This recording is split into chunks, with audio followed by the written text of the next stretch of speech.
성도 여러분, 사람이 매일의 삶 속에서 불안해하고 또 걱정하고 염려하게 되는 근본적인 이유는 무엇 때문입니까? 바로 내일 나에게 어떠한 일이 일어날지를 전혀 모르기 때문이다라는 것입니다. 사람은 미래의 일을 알 수가 없는 것이죠. 그래서인지 사람들은 매일같이 반복되어지는 일상을 살아가는 가운데서도 늘 걱정하고 또 염려하며 살아가는 것 같습니다. 그러나 하나님께서는 하나님을 믿고 의지하는 신자들에게 너희는 알 수 없는 미래의 일로 인하여 염려하지 말아라 라고 우리에게 말씀을 하십니다. 이를 두고 예수님께서도 마태복음 6장 31절로 34절에서 그러므로 염려하여 이르기를 무엇을 먹을까 무엇을 마실까 무엇을 입을까 하지 말라. 이는 다 이방인들이 구하는 것이라. 너희 하늘 아버지께서 이 모든 것이 너희에게 있어야 할 줄을 아시느니라. 그런즉 너희는 먼저 그의 나라와 그의 의를 구하라. 그리하면 이 모든 것을 너희에게 더하시리라. 그러므로 내일 일을 위하여 염려하지 말라. 내일 일은 내일이 염려할 것이요 한날의 괴로움은 그날로 족하니라 라고 말씀하셨습니다. 그러니까 내일 내게 어떠한 일이 일어날 것인가를 염려하는 것, 특히 무엇을 먹고 또 무엇을 입고 어떻게 마시고 어떻게 살아갈 것인가를 염려하는 것은 하나님을 믿지 않는 불신자들에게 해당되는 것이다 라고 우리에게 말씀을 하셨다라는 것이에요. 따라서 하나님의 은혜 가운데에 신자로 부름받은 저와 여러분은 매일의 생활 속에서 우리는 걱정과 염려보다는 더욱 하나님을 향한 믿음으로 충만하기를 애써야 한다라는 겁니다.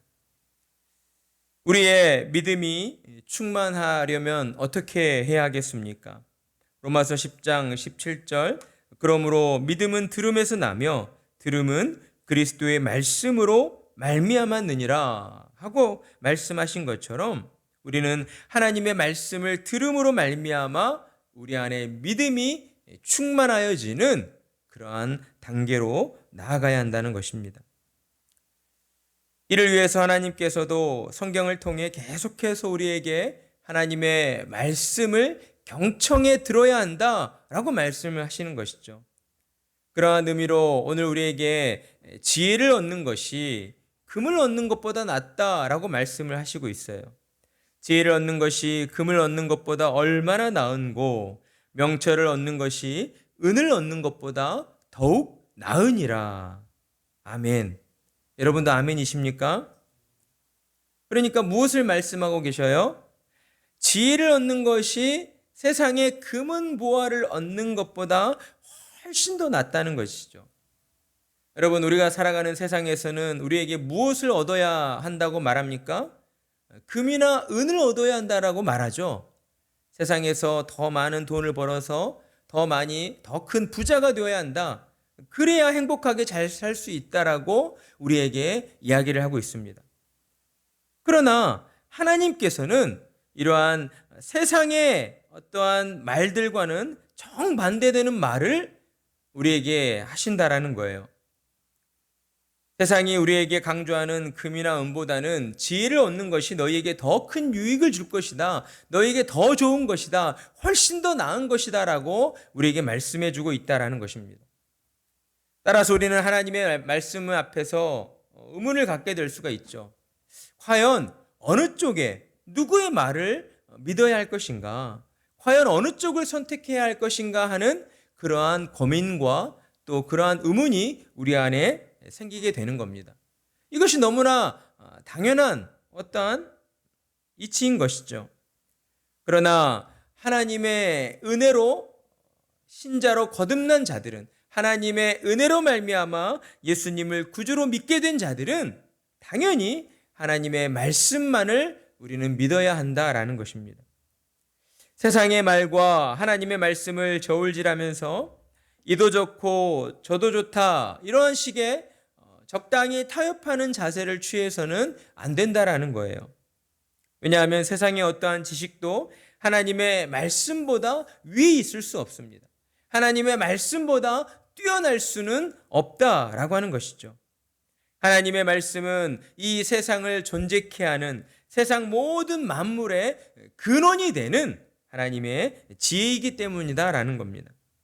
따라서 지혜를 얻는다라고 하는 것은 곧 하나님을 경외하는 참된 믿음을 얻게 되는 것이다 라고 할 수가 있습니다. 지혜란 무엇이라고요? 하나님을 경외하는 참된 믿음이다 라는 거예요. 그러니 지혜를 얻어라 라고 말씀하신 하나님의 이 말씀은 곧 하나님을 경외하는 참된 믿음을 너희가 얻어야 한다, 가져야 한다 라는 것을 우리에게 강조하고 있는 말씀인 것이에요.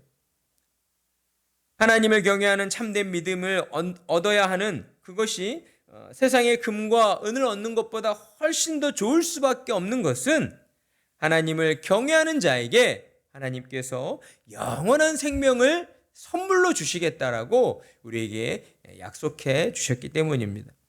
여러분, 세상의 금은 보화를 가지고 영생을 살 수 있습니까? 살 수가 없습니다. 세상에 존재하는 그 어떠한 값어치가 나가는 그 모든 것을 가지고서도 영원한 생명을 얻을 수는 없다라는 거예요. 오직 하나님을 경외하는 자에게, 하나님을 경외하는 참된 믿음을 가진 자에게만 하나님께서는 영원한 생명을 주신다라고 우리에게 약속해 주셨기 때문입니다. 그러니 믿음을 가지고 살아가는 신자들은 매일의 생활 속에서 정말 하나님을 경외하는 참된 믿음이 우리 안에 충만하여지기를 늘 노력하고 또한 힘써야 하는 것이죠. 그저 예수님을 믿는 어떠한 단회적인 저는 예수님을 믿고 있습니다 라고 고백하는 그 한 번의 고백으로 우리의 신앙생활이 모든 것들이 다 이제 끝이 났다 이렇게 생각해서는 안 된다라는 거예요. 하루하루의 생활들 속에서 매일의 삶 속에서 늘 우리의 마음 가운데에 하나님을 경외하는 참된 믿음으로 충만하여지기를 우리가 애쓰고 노력해야 한다는 것이죠. 그러기 위해서는 우리는 무엇보다도 세상 가운데 존재하는 악을 멀리하고 악을 떠나 사는 그러한 삶을 살아야 합니다. 그렇다면 악은 무엇입니까? 하나님의 뜻을 따르지 않는 것이 곧 악이다라는 것입니다.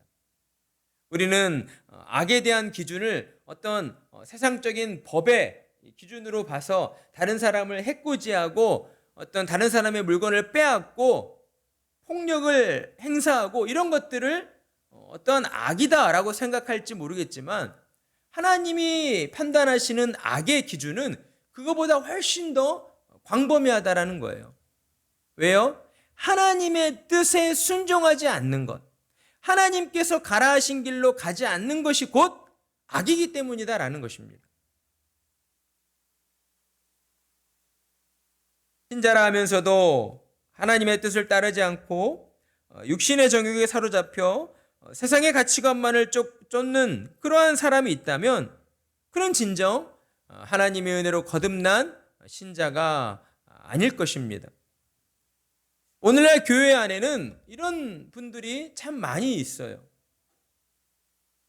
어떤 하나님을 믿고 신앙생활을 하는 것을 그저 자신의 어떤 마음의 평안을 위해서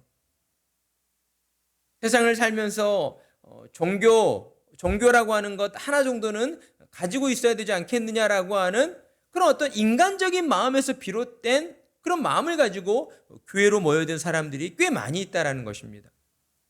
그러니 그런 사람들이 어떠한 가치관을 가지고 신앙생활을 하겠습니까? 하나님의 말씀에 온전히 순종하는 그러한 삶을 살아갈까요? 그렇지 않는 경우들이 더 많다라는 것이죠. 여전히 세상적인 가치관을 가지고 정말 교회 안에서도 적당히 신앙생활을 하면서 교회 왔다 갔다 하면서 사람들과의 좋은 관계를 만들어서 또 내게 어떤 유익이 되는 어떤 사업적인 도움도 받고 또 세상적으로 어떤 도움을 받을 수 있는 그런 기회로 삼고자 하는 그런 사람들도 교회 안에 많이 들어와 있다는 것이에요.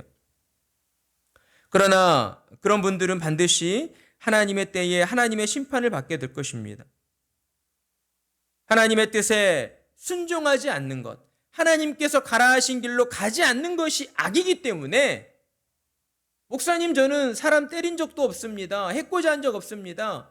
그러니 하나님께서 하나님 앞에 제가 어떤 죄를 지었겠습니까? 저는 죄 지은 게 없습니다라고 그렇게 항변할지 몰라도 하나님이 보셨을 때에는 그의 심령 가운데에 정말 추한 죄악들이 너무나도 많이 있다는 것을 하나님은 보시고 계신다라는 것입니다. 그러니 신자로 부름받은 우리는 정말 늘 우리의 삶이 하나님께서 가라 하신 길로 가고 있는지, 하나님의 뜻에 순종하는 믿음의 길로 가고 있는지를 우리가 늘 점검해 봐야 한다라는 겁니다. 믿음의 길만이 우리 자신의 영혼을 지키고 우리의 영혼을 살릴 수 있다라는 사실을 우리가 온전히 믿고 그 믿음대로 살아가야 한다라는 거예요. 하나님께서는 데살로니가전서 5장 22절 말씀을 통해서 악은 어떤 모양이라도 버리라 라고 말씀하셨습니다. 왜 이런 말씀을 우리에게 주셨을까요? 악이라고 하는 것에는 상당한 힘과 어떤 영향력이 그 안에 존재하고 있기 때문에 그렇습니다. 여러분, 사탄도 어느 정도의 권세를 가지고 있잖아요. 그래서 사탄도 귀신을 통해서 어때요? 초자연적인 어떤 기적과 같은 일들을, 초자연적인 일들을 이 땅 가운데에서 이렇게 일으킬 수가 있는 것이죠. 따라서 우리가 신앙의 길에서 벗어나서 조금만 틈을 보이게 되면 어때요? 사탄이 악을 통해서 우리의 영혼을 파고 들어오는 겁니다. 그래서 우리의 생각과 우리의 마음을 공격하면서 야, 너 왜 그렇게 바보같이 살고 있냐? 다른 사람들은 예수님 믿지 않아도 저렇게 잘 먹고 잘 살고 부자 되어서 떵떵거리며 살고 있지 않느냐? 우리 마음 가운데 그런 시험과 유혹을 주는 거예요, 자꾸만. 그러면서 어때요? 우리가 계속해서 하나님을 찾는, 하나님을 쫓아 나아가는 그 신앙의 길에서 멀어지도록 우리를 유혹한다라고 하는 것입니다. 그러한 일들이 우리 주변에 있는 지인들을 통해서도 이루어질 수가 있다는 거예요. 나와 정말 친한 친구를 통해서 우리가 신앙의 길에서 멀어지도록 하는 그러한 일들이 이루어질 수가 있다라는 것이죠. 따라서 우리가 정말 하나님 앞에서 믿음을 가지고 살아가는 신자된 우리가 가져야 할 바른 신앙의 자세는, 첫째는 우리가 악은 어떤 모양이라도 버리겠다. 어떠한 악과도 적당히 타협하려는 그러한 마음을 갖지 않겠다라고 하는 굳은 믿음의 결단이 있어야 한다는 거예요. 세상에서 우리에게 악과 적당히 타협하기만 하면 정말 엄청난 부와 명예를 가져다 준다고 할지라도 우리가 유혹당할 수 있잖아요. 세상 가운데에서 더 많은 돈이 있고 더 많은 어떤 힘이 있으면 내가 하고 싶은 거 더 많이 하면서 살 수 있으니까 그런 것들에 우리가 쉽게 흔들릴 수가 있다는 거죠. 그러나 우리는 그러한 모든 것들 앞에서 정말 하나님의 뜻이 아니라면 어떠한 것도 내가 타협하지 않겠다, 받아들이지 않겠다, 적당히 수용하지 않겠다, 그들과 적당히 동행하지 않겠다라고 하는 그런 굳은 각오의 마음이 있어야 한다는 거예요. 그래야 할 때에 우리는 어떠한 악 앞에서도 우리의 마음이 흔들리지 아니하고 오직 믿음의 길로만, 우리의 영혼을 지키는 생명의 길로만 우리가 나아가게 된다라는 겁니다. 우리가 진정 하나님의 자녀들이 맞다라고 한다면 설령 우리가 믿음의 길에서 벗어나 죄악된 길로 들어갔다 하여도 하나님께서는 결코 우리를 가만 내버려 두시지 않으실 것입니다. 처음에는 그냥 내버려 두는 것 같을 거예요. 하나님께서는 항상 그러신 것 같아요. 어떠한 우리가 잘못을 했을 때에 또 우리가 어떤 간구하는 바를 두고 하나님 앞에 기도할 때에도 우리가 무언가를 요청하는 대로 즉시로 응답해 주시지 않아요. 하나님은 항상 하나님께서는 어느 정도 하나님의 그 판단을 가지고 기준을 가지고 기다려 주시는 것 같아요. 우리가 하나님의 말씀에서 벗어나 죄악된 길로 나아갈 때에 하나님은 우리를 이렇게 기다려 주시는 거죠. 모른 척 하시는 것이 아니라 일단 우리가 스스로 잘못을 뉘우쳐 하나님께로 돌아오기를 하나님께서는 기다려 주십니다. 그런데 만약 오래 참고 기다려 주셨는데도 우리가 우리의 잘못을 깨닫지 못하고 하나님께로 돌이키지 않는다라고 하면 하나님은 그때에 우리에게 그에 합당한 벌을 내리시는 것이죠. 부모가 자녀를 훈육하는 것처럼 우리에게 매를 들어서 우리가 가지려 했던 그 모든 것들이 또 우리 손에서 사라져 버리도록 하나님께서 그렇게 벌을 내리십니다. 그렇게 해서 우리의 마음이 지난날에 우리의 잘못들을 깨닫고 하나님 앞에 회개함으로 하나님께로 돌아서도록 그렇게 우리를 은혜의 길로 다시 인도해 주신다라는 것입니다. 하나님의 말씀은 이처럼 하나님의 뜻에 따르지 않는 그러한 악이 또한 곧 교만이다라고 우리에게 말씀하고 있습니다. 교만이라고 하는 것은 결국 하나님 없이도 살 수 있습니다라고 하는 그러한 죄악된 마음인 것이죠. 그러니까 하나님 없이도 살 수 있다라고 생각하니까 하나님의 말씀대로 살아가겠습니까? 그렇지 않는 것이죠. 하나님 없이도 살 수 있는데 그냥 내가 원하는 대로 내 뜻대로 내 마음대로 그렇게 살아가려고 하는 것이죠. 이것이 곧 죄악이요 곧 교만이다라는 겁니다. 그래서 18절의 말씀은 교만은 패망의 선봉이요 거만한 마음은 넘어짐의 앞잡이니라 라고 말씀을 하고 있는 것입니다. 하나님 없이도 살 수 있다. 하나님 뜻대로 순종하지 않아도 하나님 말씀 따르지 않아도 내가 잘 먹고 잘 살 수 있다. 이렇게 생각하는 순간 우리는 하나님께로부터 하나님의 심판을 통하여 이제 망하게 되는 그러한 멸망하는 그러한 지름길로 우리가 나아가게 된다라고 하는 것을 늘 잊지 말아야 하는 것입니다. 그리고 마지막 말씀을 통하여서 하나님을 경외하는 참된 믿음, 곧 지혜를 얻는 자는 늘 겸손한 사람들과 함께 해야 한다는 것을 우리에게 교훈해 주고 있습니다. 여러분, 우리가 친구들과의 관계 속에서 어떨 때 불편함을 느낍니까? 이렇게 좀 교만한 사람들, 자만하는 사람들, 나만 잘났다라고 이렇게 떠드는 사람들이 옆에 있으면 왠지 불편해지죠. 그런 사람들과 함께 하면은 우리의 마음 또한 강팍해지고 또 교만해지기가 쉽다라는 것이죠. 하나님을 경외하는 참된 믿음이 우리 안에 충만하기 위해서는 늘 우리 곁에 좋은 사람들을 더 많이 두어야 합니다. 특별히 좋은 사람들 가운데에서도 어떤 사람들이어야 할까요? 겸손한 사람들.